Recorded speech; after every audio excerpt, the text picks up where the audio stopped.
Hello and welcome to another model train video.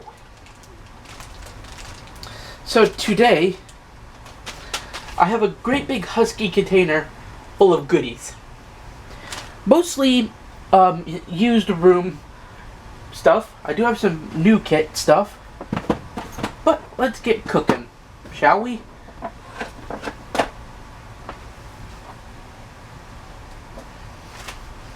So first off, I've got this. This is like stripwood. I think this is balsa stripwood, but I got this for a very specific purpose. This is actually going into a freight car, and I'm gonna be cutting it into sections. And why not? I really wanted a freight car like this, and when I get to that freight car, you'll see it.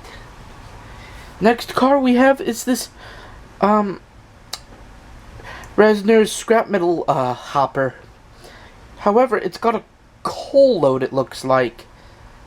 Yeah, it's got a coal load in it. Which, yeah, this thing in this livery actually carried scrap. But, what's stopping you saying, hey, it carried coal as well? Or it carried coal to the scrapyard's smaller furnaces where they could break down and melt down smaller pieces of metal. Not much. Next up, we have a Gold West Services wood chip hopper. This is in the same vein as the Dare wood chip hopper and the Ducks and Beavers wood chip hopper that I have. I've never had a Golden West Service freight car before. So, please bear with me. And I love the blue shade. I love the coloring. I love the way that this little logo here looks like some steps. It looks so beautiful. Now we move on to this. A Milwaukee Road ballast car. But as you notice right here, it says CMSTPMP. This is a reporting mark of the Milwaukee from the 20s.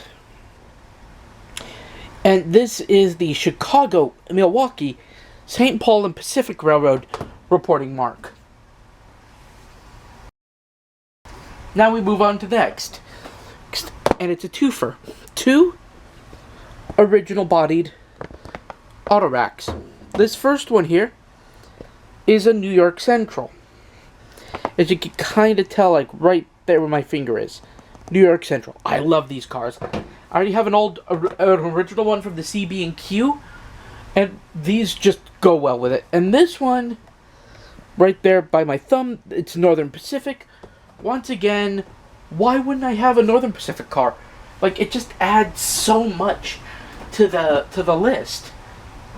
And on top of that, I really feel like people don't give these cars enough of a try.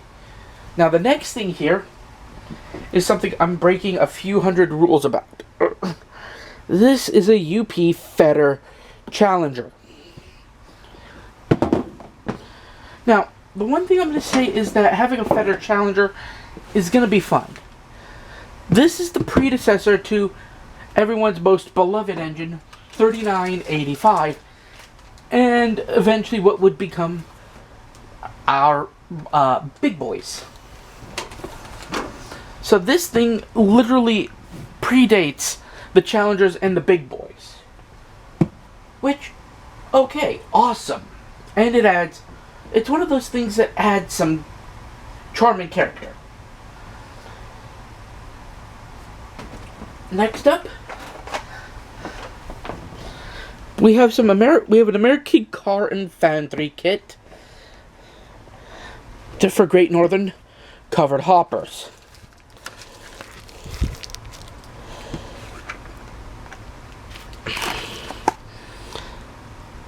And it says, no glue, easy to assemble, no glue required. And yes, this will be a video in and of itself, me doing a kit. I'm going to try this, see how it goes. Our next car is the Farmers Co-op Grain and Supply Minden, Nebraska covered hopper. And I got this because, well, it says farmers. And a lot of my family are farmers. So having something where it's farm related really helps. Plus, it makes it easy for me to, well, do anything with a farm. Because I like farms. Plus, it reminds me of family. Next up are two Soo Line or Jennies. Or Janies, however you want to say it.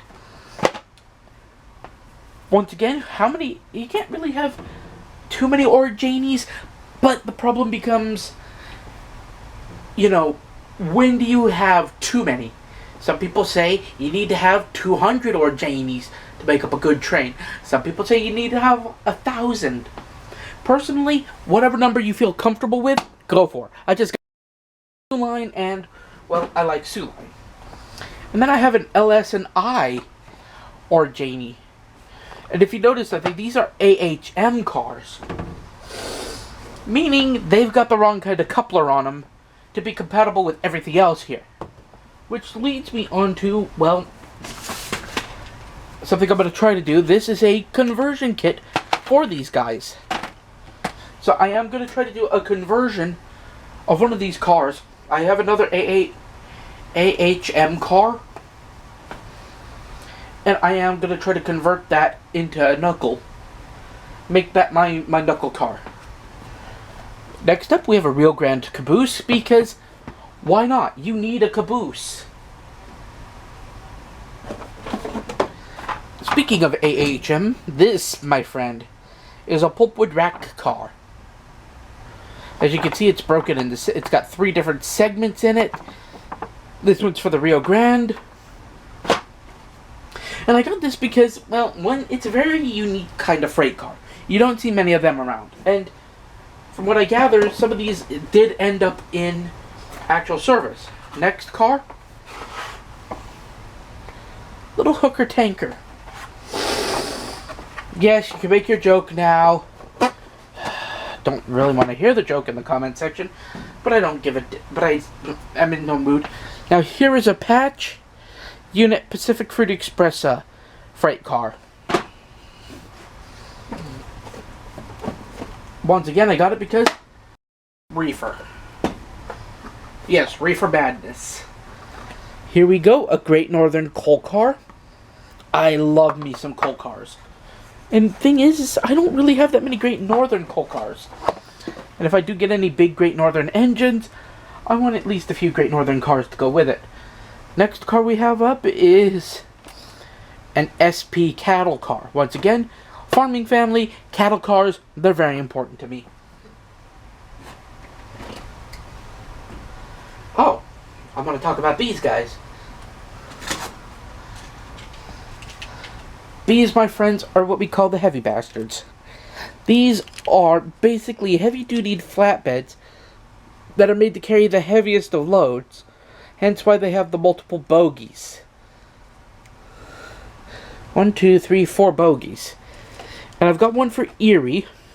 And this one, it says Westinghouse, means it was owned by the Westinghouse Company, which means it was used for transporting the heavier components for the Westinghouse brake equipment that was to be used on all modern trains. Our next car is a Pabst Blue Ribbon Rifa.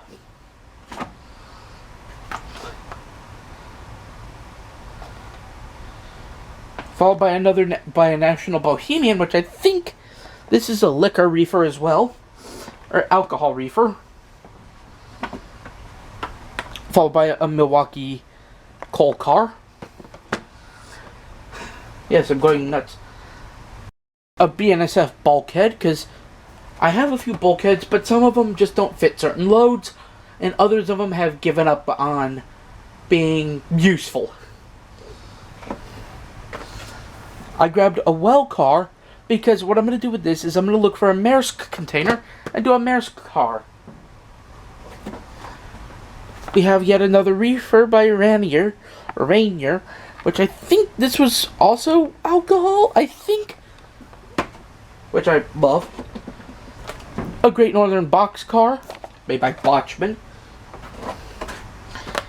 And a New York Central Jade green boxcar by Botchman.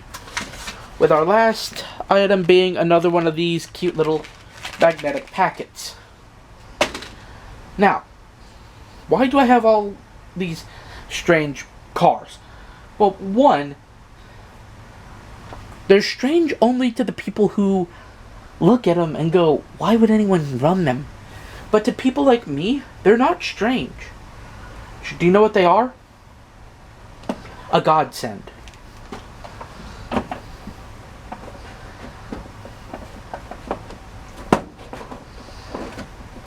I like to think of them like TF2 weapons. I like to think of model railroading like you're playing a game. A really fun game.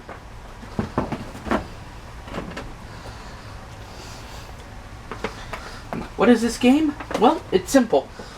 You're playing the game of what makes your railroad stick out. Can it be a sore thumb? Yes, but I always ask the question, why should it stick out like a sore thumb? Why can't it stick out like a happy thumb? Why can't it stick out like a normal thumb?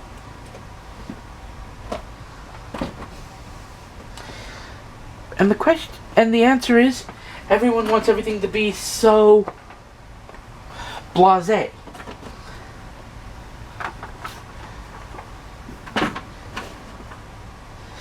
Everyone is so afraid, if you will. What do I mean by afraid? It's simple.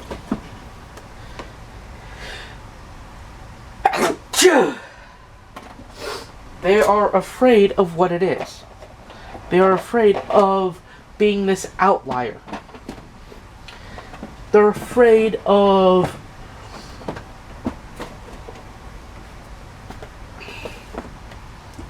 basically standing out for all the wrong reasons. Oh. They're afraid of standing out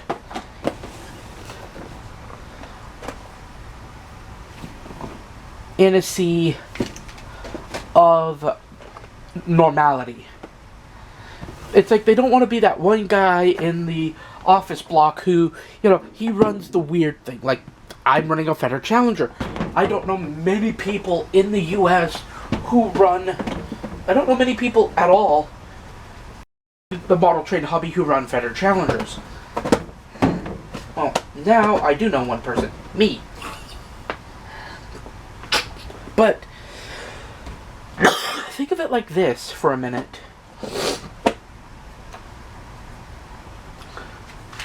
What kind of person looks at a car, like say the giant flatbed that I just looked at, and goes,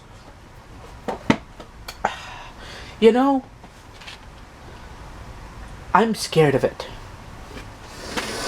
I'm scared of what it'll look like. I'm scared of what it does. Yes, it's an odd-looking freight car, but the thing is, you don't need to be afraid of it. Being afraid of something like this, it only shows one thing. Your insecurity. In the model railway world, and I'm going to say this very bluntly, there's only two ways we stand out. We are either be out there's, or we're the conformists.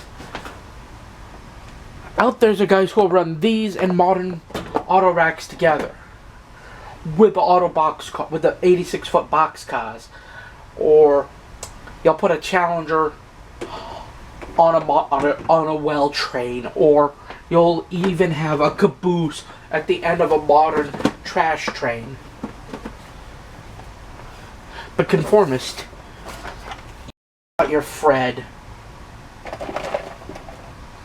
Yes, Fred. Or flashing rear end device. So you've got your crazy old cooted consist. You're not willing to change it. Not even a little bit. You're not willing to experiment. You're not willing to break out of the shell, as it were, and attempt to be new. Why did I get these cars? And why did my friend give me these cars? Simple. It's my railroad. That's my identity. I will see you guys in the next video, though. Have fun!